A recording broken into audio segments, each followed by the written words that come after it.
সংবিধান সংস্কার পরিষদ সদস্যদের শপথ ফরম। আমরা কেউ সংবিধান সংস্কার পরিষদের সদস্য হিসেবে নির্বাচিত হইনি এবং সংবিধানে এটা এখনো ধারণ করা হয়নি। গণভোটের রায় অনুযায়ী সংবিধান সংস্কার পরিষদ গঠিত হলে সেটা সংবিধানে আগে ধারণ করতে হবে এবং সংবিধান সংস্কার পরিষদের সদস্যকে কে শপথ নেয়াবেন সেটা বিধান করতে হবে এবং কোন এরকম ফর্ম এটা সংবিধানে নেই। এই ফর্মটি তৃতীয় তফসিলে আছে, সাদাটা। এইরকম তখন একটা ফর্ম সংবিধানের তৃতীয় তফসিলে আসবে।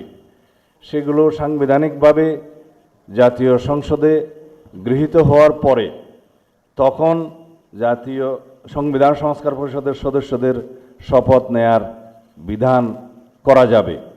বিধায় আমরা এখন সাংবিধানিকভাবে এই পর্যন্ত আমরা এসেছি, আমরা সংবিধান মেনে এই পর্যন্ত চলছি এবং আশা করি সামনের দিনেও চলব। আমি মাননীয় চেয়ারম্যানের নির্দেশে ওনার উপস্থিতিতে আপনাদেরকে এই আমাদের দলীয় সিদ্ধান্তটা জানালাম। ধন্যবাদ সবাইকে।